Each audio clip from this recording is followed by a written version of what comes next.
Ini sih Bu. Ya, silahkan dulu Bu, Pak.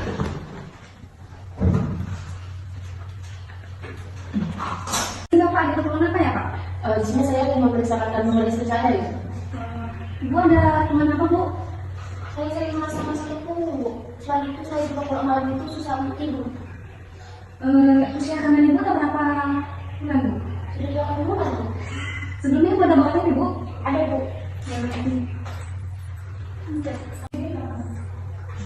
Iya Bu. Sebentar ya Bu.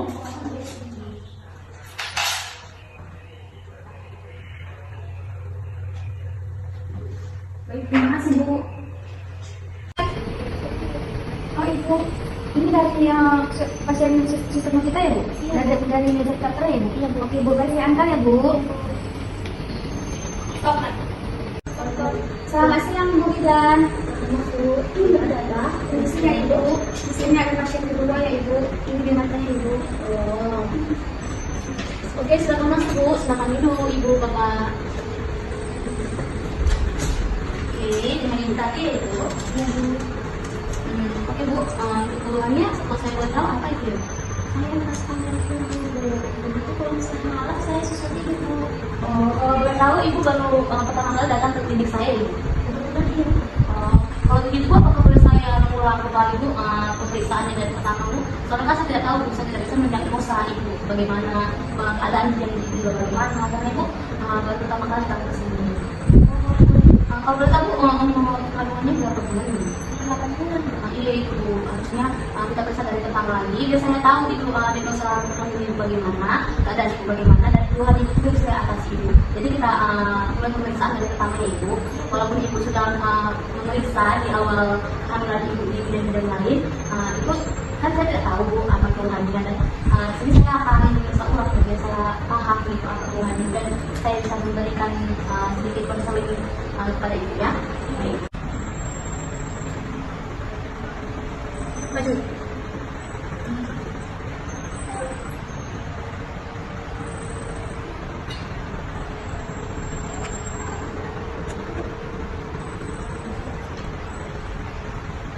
Sebelumnya timbangan Ibu berapa ya Ibu? 45 Bu. Oh Ibu, sekarang udah 56 ya Ibu, sudah bagus. Tinggi badan Ibu 152 ya Ibu. Hai Ibu, jangan Ibu.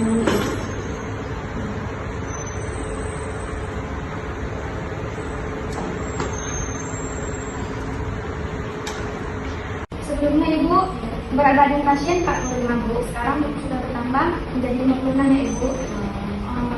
Tinggi badan pasien 152 Ibu. Oke deh, makasih ya dek. Baik Bu, sebelumnya mari Bu siapkan dari ibu buat mengukur tekanan darah ibu ya. Ibu.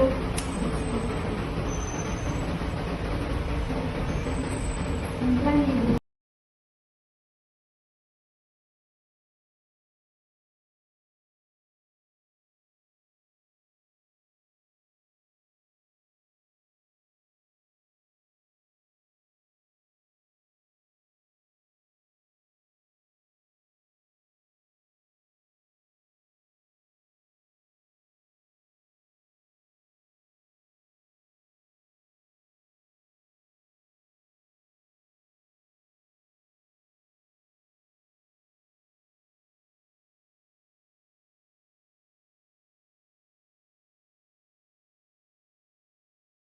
Tiga. Baik, setelah pemeriksaan fisik dari mulai mata, hidung, mulut, dan bagian kepala, nah selanjutnya adalah pemeriksaan bagian abdomen, yang dimana pemeriksaan bagian abdomen itu termasuk dari pemeriksaan Leopold, yang dimana pada kasus ini pemeriksaan Leopold digunakan dikarenakan pada pasien tersebut merupakan kunjungan pertama. Nah, kunjungan pertama itu dikarenakan pasien tersebut merupakan pasien rujukan dari bidan yang lain ke bidan yang sekarang. Nah, selanjutnya pemeriksaan Leopold ini yang dimana terdiri dari 4 pemeriksaan Leopold, yang dimana pemeriksaan Leopold pertama digunakan untuk pengukuran tinggi fundus uteri atau bagian yang teratas pada bagian abdomen ibu.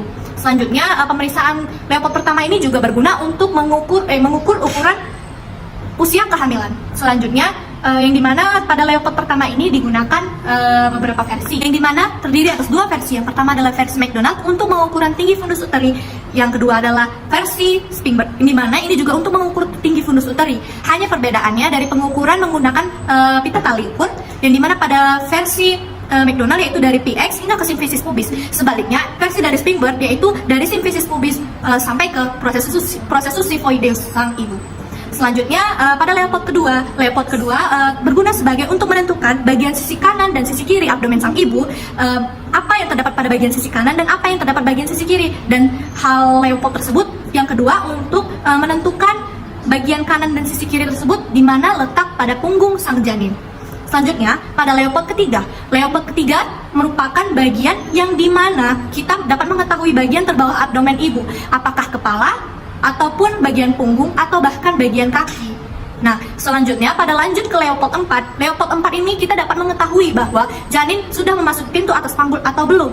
Yang dimana ada dua, apabila janin kedua tangan belum bertemu, kedua tangan sudah bertemu, yang dinamakan konvergen atau belum masuk pintu atas panggul.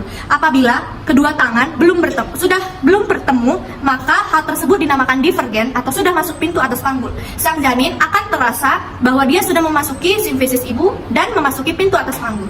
Mari kita saksikan untuk pemeriksaan pada Leopold. Baik Bu, sebelumnya saya izin untuk membuka puting dulu ya Ibu.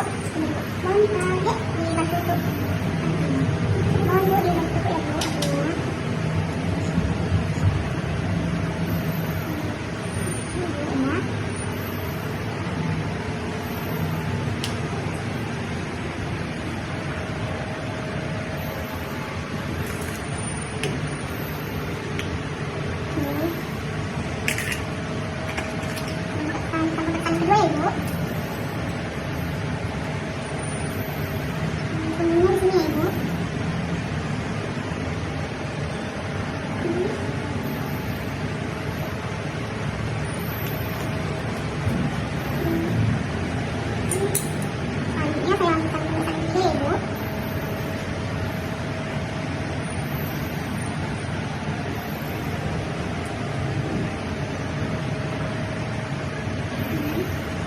Selanjutnya adalah pemeriksaan pada bagian pinggang. Nah, yang dimana keluhan sang ibu di sini adalah terdapat pada bagian pinggang. Nah, selanjutnya setelah pada pemeriksaan bagian pinggang yaitu pemeriksaan pada bagian kaki. Nah, baik, di sini kita akan menyaksikan kembali video pemeriksaan tersebut. Baik Bu, di sini kan keluhan ibu di pinggangnya kan Bu. Nah, baik Bu, saya periksa dulu ya Bu pinggangnya. Kalau sakit bilang sakit ya Ibu. Sakit ya Ibu. Baik Bu, di sini saya sudah periksa dan Ibu, dan jantung juga normal, Ibu juga normal, tidak ada kenapa-napa, semua sehat, visi Ibu juga sehat. Jadi Ibu harus lebih semangat lagi ya Bu ya. Dan nanti proses persalinannya lancar Ibu. Baik Ibu, pemeriksaannya sudah selesai kita lakukan. Semuanya di sini semuanya itu normal ya Ibu. Oke, tolong saya sampaikan kembali dulu itu sudah. Bapaknya udah lama nunggu ya Pak? Lama Ibu. Maaf ya Pak, udah lama. Sama Pak Ibu. Oke, silakan dulu Ibu, silakan dulu Bapak. Baik Ibu, sebelumnya kan tadi keluhan Ibu itu kan apa dari pinggang. Itu normal Bu, itu biasa buat Ibu hamil, apalagi yang 8 bulan.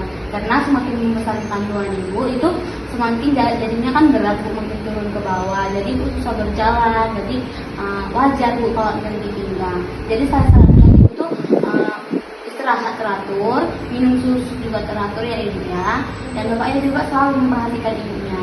Oke, terima kasih.